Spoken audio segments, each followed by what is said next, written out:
अस्सलामुअलैकुम। ਅੱਜ ਦੀ ਵੀਡੀਓ ਜਨਾਬ ਬੜੀ ਮਜ਼ੇਦਾਰ ਹੋਣ ਵਾਲੀ ਹੈ। ਇਨਸ਼ਾਅੱਲਾ ਤਾਲਾ ਤੁਸੀਂ ਬੜਾ ਇੰਜੋਏ ਕਰੋਗੇ ਤੇ ਯਕੀਨਨ ਜਿਹੜੇ ਲੋਕ ਐਕਟਿਵ ਨੇ ਉਹਨਾਂ ਨੂੰ ਇੰਜੋਏ ਕਰਨਾ ਵੀ ਚਾਹੀਦਾ ਹੈ, ਕਿਉਂਕਿ ਇਹੀ ਤੇ ਵਕਤ ਹੈਗਾ, ਇਹੀ ਤੇ ਵਕਤ ਹੈ ਅਸਲ ਲਵਬਰਡ ਨੂੰ ਪ੍ਰਮੋਟ ਕਰਨ ਦਾ। ਢੋਲ ਵੱਜਦੇ ਹੋਣ ਨਾ, ਖੁਸ਼ੀ ਮਨਾਈ ਜਾ ਰਹੀ ਹੋਏ ਤੇ ਸਾਰੇ ਆਈ ਜਾਂਦੇ ਨੇ। ਕੀ ਹੋ ਰਿਹਾ ਹੈ? ਖੁਸ਼ੀ ਮਨਾਈ ਜਾ ਰਹੀ ਹੈ ਜੀ। ਹਾਂਜੀ। ਤੇ ਜਦੋਂ ਕੋਈ ਪਰੇਸ਼ਾਨੀ ਜਾਂ ਦੁੱਖ ਦਾ ਵਕਤ ਆਏ ਤਾਂ ਫਿਰ ਤੇ ਪਤਾ ਲੱਗਦਾ ਕਿ ਆਪਣਾ ਕੌਣ ਹੈ ਤੇ ਪਰਾਇਆ ਕੌਣ ਹੈਗਾ। ਵੀਡੀਓ ਮੁਕੰਮਲ ਦੇਖਣੀ ਹੈ ਤੁਹਾਨੂੰ, ਇਨਸ਼ਾਅੱਲਾ ਬਹੁਤ ਮਜ਼ਾ ਆਉਣ ਵਾਲਾ ਹੈ। ਖਾਸ ਤੌਰ ਤੇ ਅਲਬਾਇਨੋ ਲਵਰਸ ਜਿੰਨੇ ਵੀ ਨੇ ਉਹਨਾਂ ਵਾਸਤੇ ਇਹ ਵੀਡੀਓ ਬੜੀ ਇਨਸ਼ਾਅੱਲਾ ਤਾਲਾ ਫਾਇਦੇਮੰਦ ਹੋਣ ਵਾਲੀ ਹੈ। ਜੋ ਅਸਲ ਮੇਰਾ ਮੌਜੂ ਹੈ ਨਾ, ਉਸ ਤੋਂ ਪਹਿਲੇ ਮੈਂ ਤੁਹਾਡੇ ਨਾਲ ਇੱਕ ਬੜੀ ਮਜ਼ੇ ਦੀ ਇੰਟਰਸਟਿੰਗ ਗੱਲ ਤੁਹਾਨੂੰ ਦੱਸਣ ਲੱਗਾ ਵਾਂ। ਮੈਂ ਗੱਲ ਕਰਨਾ ਵਾ ਕਿ ਅਲਬਾਇਨੋ ਬਰੀਡ ਕਰਵਾਓ, ਮਜ਼ਾ ਕਰੋ। ਬੜਾ ਖੂਬਸੂਰਤ ਬਰਡ ਹੈ ਅਲਬਾਇਨੋ ਫੀਮੇਲ, ਤੇ ਬਲੈਕ ਆਈ ਬਰਡ ਹੋਏ ਉਹਦੇ ਨਾਲ ਕੋਈ। ਅਲਬਾਇਨੋ ਰੈਡ ਆਈਜ਼ ਦੀ ਫੀਮੇਲ ਹੋਏ ਤੇ ਉਹਦੇ ਨਾਲ ਕੋਈ ਬਲੈਕ ਆਈਜ਼ ਬਰਡ ਹੋਏ, ਠੀਕ ਹੈ ਜੀ। ਉਹਦੇ ਚੋਂ ਜਿਹੜਾ ਬੱਚਾ ਆਵੇ ਰੈਡ ਆਈਜ਼ ਅਗਰ 15,000 ਦਾ ਵਿਕੇ, ਤੇ ਜਿਹੜਾ ਬਲੈਕ ਆਈਜ਼ ਬੱਚਾ ਆਵੇ 4-5 ਹਜ਼ਾਰ ਦਾ ਵਿਕੇ, ਤੇ ਅਲਬਾਇਨੋ ਮਾੜਾ ਹੈ ਜੀ। ਅਲਬਾਇਨੋ ਮਾੜਾ ਅਗਰ ਉਹ ਚੋਂ ਰੈਡ ਆਈਜ਼ ਬੱਚਾ ਨਿਕਲੇ ਉਹ 15,000 ਦਾ, ਤੇ ਜਿਹੜਾ ਬਲੈਕ ਆਈਜ਼ ਬੱਚਾ ਨਿਕਲੇ 4 ਤੋਂ 5 ਹਜ਼ਾਰ ਰੁਪਏ ਦਾ। ਇੱਕਦਮ ਕਮੈਂਟ ਸੈਕਸ਼ਨ 'ਚ ਜਾ ਕੇ ਪੁੱਠੀਆਂ ਸਿੱਧੀਆਂ ਗੱਲਾਂ ਨਹੀਂ ਕਰਨੀਆਂ। ਪਹਿਲੇ ਦਾ ਸੋਚ ਲੈਣਾ, ਫਿਰ ਦੁਬਾਰਾ ਪਿੱਛੇ ਕਰਕੇ ਵੇਖ ਲੈਣਾ ਕਿ ਮੈਂ ਕਿਹਾ ਕੀ ਹੈ। ਅਲਬਾਇਨੋ ਰੈਡ ਆਈਜ਼ ਦੀ ਫੀਮੇਲ ਹੋਏ, ਉਹਦੇ ਨਾਲ ਇੱਕ ਬਲੈਕ ਆਈ ਬਰਡ ਲੱਗਾ ਹੋਏ। ਉਹ ਕਿਹੜਾ ਬਰਡ ਹੈਗਾ ਉਹ ਨੈਕਸਟ ਵੀਡੀਓ ਤੁਹਾਨੂੰ ਦੱਸਾਂਗਾ ਮੈਂ। ਅੱਛਾ ਜੀ, ਆਪਣੇ ਮੌਜੂ ਵੱਲ ਚੱਲਦੇ ਹਾਂ। ਜੋ ਅੱਜ ਦਾ ਮੌਜੂ ਹੈਗਾ, ਲਾਸਟ ਫਰਾਈਡੇ ਪਿਛਲੇ ਜੁਮੇ ਵਾਲੇ ਦਿਨ ਨਾ ਮੈਨੂੰ ਇੱਕ ਬ੍ਰੋਕਰ ਦੀ ਕਾਲ ਆਈ ਤੇ ਉਹਨੇ ਕਿਹਾ ਜੀ ਅਲਬਾਇਨੋ ਰੈਡ ਆਈਜ਼ ਹੈ ਨੇ, ਅਲਬਾਇਨੋ ਰੈਡ ਆਈਜ਼ ਚਾਹੀਦਾ। ਮੈਂ ਕਿਹਾ ਜੀ ਹੈ, ਰੇਟ ਦੱਸ। ਕਹਿੰਦਾ ਜੀ 900 ਰੁਪਏ ਦੇ ਵਿੱਚ ਮੈਂ ਅਲਬਾਇਨੋ ਰੈਡ ਆਈਜ਼ ਖਰੀਦਾਂਗਾ। ਮੈਂ ਕਿਹਾ ਯਾਰ ਮੈਨੂੰ ਸਮਝ ਨਹੀਂ ਆਉਂਦਾ 900 ਰੁਪਏ ਦੇ ਵਿੱਚ, ਠੀਕ ਹੈ। ਉਹਨੇ ਬੜੀ ਹਿੰਮਤ ਮਾਰੀ, ਉਹ 1050 ਰੁਪਏ ਤੱਕ ਪਹੁੰਚ ਗਿਆ। ਬਸ ਜੀ ਇਸ ਤੋਂ ਉੱਤੇ ਸਾਨੂੰ ਸਮਝ ਨਹੀਂ ਆਉਂਦੀ, ਅਸੀਂ ਵੇਚਣਾ ਵੀ ਹੈ। ਮੈਂ ਕਿਹਾ ਠੀਕ ਹੈ ਯਾਰ, ਮੈਨੂੰ ਇੰਨੇ 'ਚ ਸਮਝ ਨਹੀਂ ਆਉਂਦੀ। ਖੈਰ ਬਹਰਾਲ 2 ਦਿਨ ਗੁਜ਼ਰਿਆ, ਫਿਰ ਫੋਨ ਆਇਆ ਗੱਲਬਾਤ ਕਰਕੇ ਜੀ ਮੈਨੂੰ ਜ਼ਿਆਦਾ ਬਰਡ ਚਾਹੀਦੇ ਨੇ, ਅਸੀਂ ਵੀ ਰੋਟੀ ਕਮਾਉਣੀ ਹੈ, ਸਾਡਾ ਵੀ ਸਿਸਟਮ ਹੈਗਾ। ਕਰਦੇ ਕਰਾਂਦੇ ਜਨਾਬ ਉਹ ਪਹੁੰਚ ਗਿਆ ਜੀ 1300 ਰੁਪਏ ਤੇ। 1300 ਤੇ ਆ ਕੇ ਉਹਨੇ ਬ੍ਰੇਕ ਲਾਤੀ। ਉਹਨੇ ਕਿਹਾ ਭਾਈ ਜਾਨ ਇਸ ਤੋਂ ਉੱਤੇ ਮੇਰੀ ਬੱਸ ਹੈਗੀ ਹੈ ਤੇ ਤੁਹਾਡੀ ਮਰਜ਼ੀ ਹੈ, ਮੈਂ 900 'ਚ ਵੀ ਖਰੀਦਿਆ, 1000 'ਚ ਵੀ ਖਰੀਦਿਆ, ਤੇ ਮੈਂ ਇਸ ਤੋਂ ਉੱਤੇ ਨਹੀਂ ਖਰੀਦ ਸਕਦਾ। ਮੈਂ ਕਿਹਾ ਮੈਂ ਤੈਨੂੰ ਫੋਨ ਤੇ ਨਹੀਂ ਕੀਤਾ ਕਿ ਤੂੰ ਮੇਰੇ ਕੋਲ ਆ ਤੇ ਬਰਡ ਖਰੀਦ, ਠੀਕ ਹੈ। ਅੱਛਾ, ਮੈਨੂੰ ਪਤਾ ਨਹੀਂ ਕਿ ਇਹਨੂੰ ਕਿਉਂ ਇੰਨੀ ਪਰੇਸ਼ਾਨੀ ਲੱਗੀ ਹੈ। ਮੈਂ 2 ਐਕਸਪੋਰਟਰ ਦੇ ਨਾਲ ਰਾਬਤੇ 'ਚ ਹੈਗਾ ਇਸ ਵਕਤ, ਇੱਕ ਕਰਾਚੀ 'ਚ ਨੇ, ਇੱਕ ਪੰਜਾਬ 'ਚ ਨੇ। ਪੰਜਾਬ ਵਾਲੇ ਨਾਲ ਵੀ ਮੇਰੀ ਗੱਲ ਹੋਈ, ਕਰਾਚੀ ਵਾਲੇ ਭਾਈ ਨਾਲ ਵੀ ਗੱਲ ਹੋਈ। ਅੱਛਾ, ਜੋ ਗੱਲ ਹੋਈ ਤਾਂ ਪਤਾ ਕੀ ਲੱਗਿਆ, ਉਹਨਾਂ ਕਿਹਾ ਜੀ ਫਰਵਰੀ ਦੇ ਵਿੱਚ, ਫਰਵਰੀ 2025 ਦੇ ਵਿੱਚ ਜਨਾਬ ਐਕਸਪੋਰਟ ਦੇ ਆਰਡਰ ਆ ਰਹੇ ਨੇ, ਤੇ ਅਲਬਾਇਨੋ ਰੈਡ ਆਈਜ਼ ਦੀ ਇਸ ਸਾਲ ਬਰੀਡ ਓਨੀ ਆਈ ਨਹੀਂ ਜਿੰਨੀ ਹਰ ਸਾਲ ਆਉਂਦੀ ਸੀ, ਠੀਕ ਹੈ। ਅਲਬਾਇਨੋ ਦੀ ਬਰੀਡ ਹੈ ਹੀ ਨਹੀਂ, ਸਾਡੇ ਕੋਲ ਬਰਡ ਇਕੱਠਾ ਨਹੀਂ ਹੋ ਰਿਹਾ। ਤੇ ਜਨਾਬ ਬਰਡ ਇਕੱਠਾ ਕਰਨਾ ਤੇ ਸਾਡਾ ਕੋਈ ਮੋਢਾ ਲਗਾਓ। ਮੈਂ ਕਿਹਾ ਭਾਈ ਜਾਨ ਮੇਰੇ ਵੱਲੋਂ ਮਾਰ ਦਿੱਤੇ, ਠੀਕ ਹੈ। ਮੇਰੇ ਕੋਲ ਜਿਹੜੇ ਬਰਡ ਅਵੇਲੇਬਲ ਨੇ ਮੇਰੇ ਬਰਡਸ ਹੋਮ 'ਚ, ਉਹ ਵੇਖ ਲਓ ਕਿੰਨੇ ਕੁ ਨੇ, ਠੀਕ ਹੈ। ਮੈਂ 30-35 ਜੋੜੇ ਬਰੀਡ ਕਰਵਾਏ ਨੇ ਇਸ ਸਾਲ, ਬਸ ਇਸ ਤੋਂ ਉੱਤੇ ਨਹੀਂ। ਮੈਂ ਇੰਨੇ ਕੋਈ ਸ਼ੌਕ ਦੇ ਵਿੱਚ ਖੁਸ਼ ਹੈਗਾ ਵਾਂ ਅਲਹਮਦੁਲਿਲਾ। ਅੱਲਾਹ ਤਾਲਾ ਅੱਛਾ ਰੋਜ਼ਗਾਰ ਵੀ ਦੇ ਰਿਹਾ ਤੇ ਸ਼ੌਕ ਵੀ ਕਰ ਰਿਹਾ। ਮਜ਼ੇ ਦੀ ਗੱਲ ਹੈਗੀ ਹੈ ਕਿ ਜਨਾਬ ਜਿਸ ਵਕਤ ਕਿਸੇ ਚੀਜ਼ ਦੀ ਡਿਮਾਂਡ ਹੁੰਦੀ ਹੈ ਤੇ ਉਹ ਚੀਜ਼ ਮਾਰਕੀਟ 'ਚ ਨਹੀਂ ਹੁੰਦੀ ਤੇ ਆਟੋਮੈਟਿਕ ਰੇਟ ਉੱਪਰ ਚਲੇ ਜਾਂਦੇ ਨੇ। ਹੁਣ ਪਿਛਲੇ ਜੋ ਹੋ ਗਿਆ ਉਹਨੂੰ ਛੱਡ ਦਿਓ, ਪਿੱਛੇ ਕੀ ਹੋਇਆ, ਕੀ ਹੋਇਆ, ਕਿੰਨੇ ਕੀਤਾ, ਕਿਸ ਤਰ੍ਹਾਂ ਹੋਇਆ, ਖਤਮ ਕਰੋ ਉਸ ਗੱਲ ਨੂੰ, ਅੱਗੇ ਵਧੋ। ਹੁਣ ਇਸ ਵਕਤ ਫਰਵਰੀ ਦੇ ਮਹੀਨੇ, ਨੈਕਸਟ ਮੰਥ ਐਕਸਪੋਰਟ ਦੇ ਆਰਡਰ ਨੇ, ਅਲਬਾਇਨੋ ਲੱਭਦਾ ਨਹੀਂ ਪਿਆ ਉਹਨਾਂ ਨੂੰ, ਅਲਬਾਇਨੋ ਇਕੱਠਾ ਨਹੀਂ ਹੋ ਰਿਹਾ। ਅਲਹਮਦੁਲਿਲਾ ਸੋਸ਼ਲ ਮੀਡੀਆ ਦੀ ਮਿਹਰਬਾਨੀ ਹੈ ਕਿ ਲੋਕਾਂ ਨੂੰ ਇੰਨਾ ਸ਼ੌਰ ਤੇ ਆ ਗਿਆ ਕਿ ਫੇਕ ਪੋਸਟਾਂ ਤੇ 2 ਨੰਬਰ ਤਰੀਕੇ ਨਾਲ ਲੱਭੜ ਨੂੰ ਖਰਾਬ ਕੀਤਾ ਗਿਆ ਸੀ, ਠੀਕ ਹੈ।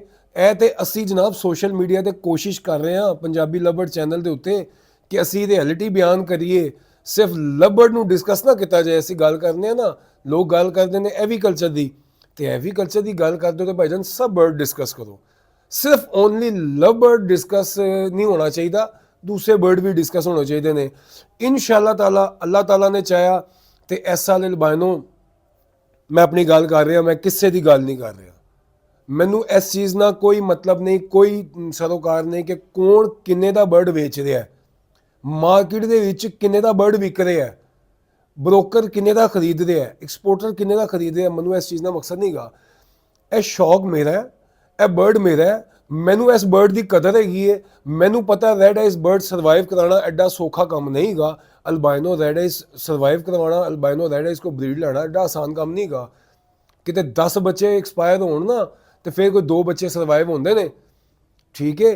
ਤੇ ਉਹ ਵੀ ਅੱਲਾਹ ਤਾਲਾ ਦੀ ਕਰਮ ਨਵਾਜ਼ੀ ਹੈ ਕਿ 2 ਬੱਚੇ ਸਰਵਾਈਵ ਹੋ ਜਾਣ। ਇਸ ਸਾਲ ਜੋ ਮੌਸਮ ਰਹੇ ਨੇ ਆਲ ਓਵਰ, ਤੁਸੀਂ ਅਗਰ ਨੋਟ ਕਰੋ, ਮੇਰੀ ਕਈ ਦੋਸਤਾਂ ਦੇ ਨਾਲ ਰਾਬਤਾ ਹੋਇਆ, ਉਹਨਾਂ ਨੇ ਕਿਹਾ ਜਨਾਬ ਇਸ ਸਾਲ ਨਾ ਬਰੀਡ ਕੋਈ ਇੰਨੀ ਖਾਸ ਆਈ ਨਹੀਂ। ਕਿਉਂ?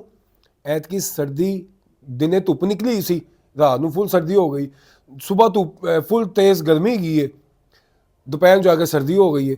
ਮੌਸਮ ਅਜੀਬ ਜਿਹਾ ਰਿਹਾ। ਇਹ ਅੱਲਾਹ ਤਾਲਾ ਦੇ ਕੰਮ ਨੇ, ਇਹਦੇ 'ਚ ਕੋਈ ਕੁਛ ਨਹੀਂ ਕਰ ਸਕਦਾ। ਤੁਸੀਂ ਅੱਲਾਹ ਤਾਲਾ ਦੀ ਬਾਰਗਾਹ ਦੁਆ ਕਰ ਸਕਦੇ ਹੋ ਬਿਹਤਰੀ ਵਾਸਤੇ ਕਿ ਅੱਲਾਹ ਪਾਕ ਹਾਲਾਤ ਬਿਹਤਰ ਫਰਮਾ। ਤੇ ਜੋ ਤੁਸੀਂ ਕਰ ਸਕਦੇ ਹੋ ਸਿਰਫ ਤੁਸੀਂ ਇਹ ਕਰ ਸਕਦੇ ਹੋ ਕਿ ਜਨਾਬ ਅਲਬਾਇਨੋ ਲਵਰਸ ਸਕੂਨ ਕਰੋ, ਮਜ਼ੇ ਕਰੋ, ਕੋਈ ਪਰੇਸ਼ਾਨੀ ਨਹੀਂ ਇਨਸ਼ਾਅੱਲਾ ਤਾਲਾ। ਹਰ ਚੀਜ਼ ਸੋਸ਼ਲ ਮੀਡੀਆ ਤੇ ਉੱਤੇ ਨਹੀਂ ਦੱਸੀ ਜਾ ਸਕਦੀ, ਠੀਕ ਹੈ। ਅਲਹਮਦੁਲਿਲਾ ਲਬੜ ਪਹਿਲੇ ਵੀ ਵਿਕਦਾ ਸੀ, ਹੁਣ ਵੀ ਵਿਕ ਰਿਹਾ, ਆਉਣ ਵਾਲੇ ਵਕਤ 'ਚ ਵਿਕਣਾ ਹੈ। ਤੇ ਅਸੀਂ ਪੰਜਾਬੀ ਲਬੜ ਚੈਨਲ ਟੀਮ ਵਾਲੇ ਇੱਕ ਕੰਮ ਕਰਨ ਜਾ ਰਹੇ ਹਾਂ। ਵਕਤ ਤੋਂ ਪਹਿਲੇ ਗੱਲ ਨਹੀਂ ਕਰਾਂਗਾ, ਇਨਸ਼ਾਅੱਲਾ ਉਹ ਕੰਮ ਕਰਾਂਗੇ। ਉਹਨਾਂ ਨਾਲ ਸਿਰਫ ਫਾਇਦਾ ਮੈਨੂੰ, ਪੰਜਾਬੀ ਲਬੜ ਚੈਨਲ ਦੀ ਟੀਮ ਨੂੰ, ਤੇ ਜਿਹੜੇ ਵੀ ਲਬੜ ਬਰੀਡਰ ਨੇ ਜਿਹੜੇ ਲਬੜ ਦੇ ਉੱਤੇ ਕੰਮ ਕਰ ਰਹੇ ਨੇ, ਉਹ ਅਲਬਾਈਨੋ ਵਾਲੇ ਨੇ, ਕਰੀਮੀਨੋ ਵਾਲੇ ਨੇ, ਡੈਕਿਨੋ ਵਾਲੇ ਨੇ, ਮਿਊਟੀਸ਼ਨਸ ਵਾਲੇ ਨੇ, ਕੋਈ ਵੀ ਬਰਡ, ਕੋਈ ਵੀ ਮਿਊਟੀਸ਼ਨ ਲਬੜ ਵਾਲੇ, ਇਨਸ਼ਾਅੱਲਾ ਤਾਲਾ ਉਹ ਸਭ ਨੂੰ ਫਾਇਦਾ ਹੋਏਗਾ ਉਸ ਚੀਜ਼ ਤੋਂ। ਅਸੀਂ ਜਿਸ ਲੈਵਲ ਦੇ ਉੱਤੇ ਇਨਸ਼ਾਅੱਲਾ ਤਾਲਾ ਅੱਲਾ ਨੇ ਚਾਹਿਆ ਤਾਂ ਕੰਮ ਕਰਨਾ ਹੈ। ਬਾਕੀ ਆਉਣ ਵਾਲੀਆਂ ਵੀਡੀਓ ਦੇ ਵਿੱਚ ਜਨਾਬ ਇਨਸ਼ਾਅੱਲਾ ਤਾਲਾ ਉਹ ਚੀਜ਼ਾਂ ਤੁਹਾਡੇ ਨਾਲ ਸ਼ੇਅਰ ਕਰਾਂਗੇ। ਤੇ ਬਹੁਤ ਹੰਮਲ ਮਜ਼ਾਜੀ ਨਾਲ ਕੰਮ ਕਰਨਾ, ਖਾਸ ਤੌਰ ਤੇ ਜਿਨ੍ਹਾਂ ਨੇ ਕਮਰਸ਼ੀਅਲ ਬਰਡ ਲਗਾਇਆ ਹੈ, ਜਲਦਬਾਜ਼ੀ ਨਾ ਕਰਨਾ, ਰੈਡ ਆਈ ਬਰਡ ਵੇਚਣ 'ਚ ਜਲਦਬਾਜ਼ੀ ਨਾ ਕਰਨਾ, ਇਹ ਮੇਰਾ ਮਸ਼ਵਰਾ ਹੈ।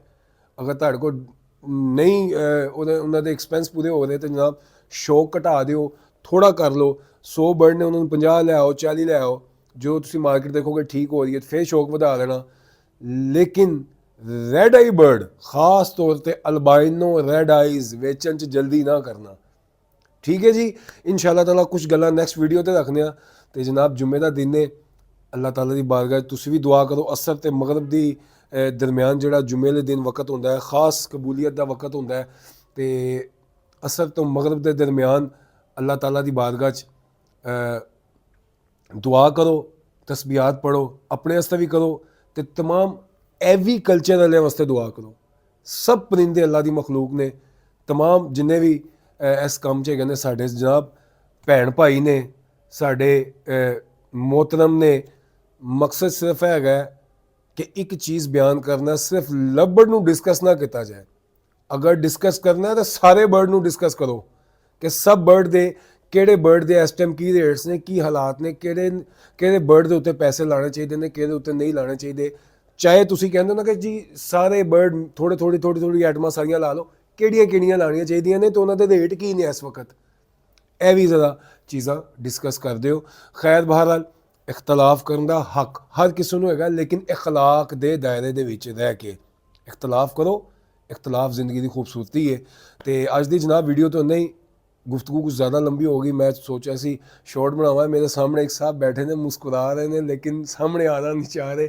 ਇਹਨਾਂ ਨੂੰ ਵੀ ਪਤਾ ਕਿ ਅਲਹਮਦੁਲਿਲਾ ਅੱਗੋਂ ਮਾਰਕੀਟ ਦਾ ਕੀ ਮਾਮਲਾ ਤਾਂ ਹੋਣ ਵਾਲੇ ਨੇ। ਤੇ ਆਪਣੀਆਂ ਦੁਆਵਾਂ 'ਚ ਯਾਦ ਰੱਖਣਾ। ਲਬੜ ਜ਼ਿੰਦਾਬਾਦ, ਲਬੜ ਵਾਲੇ ਜ਼ਿੰਦਾਬਾਦ। अस्सलामु अलैकुम वरहमतुल्लाह।